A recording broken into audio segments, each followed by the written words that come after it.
Welcome to a Foxy Tech Tips tutorial on disabling voice data collection on PlayStation 5.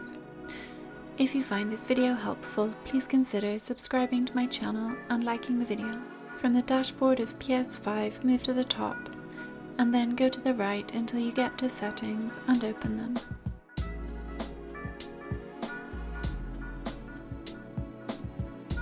In Settings, open Privacy.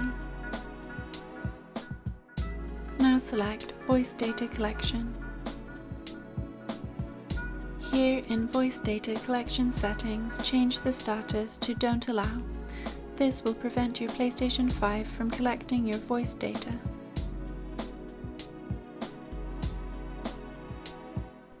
And that draws an end to this tutorial.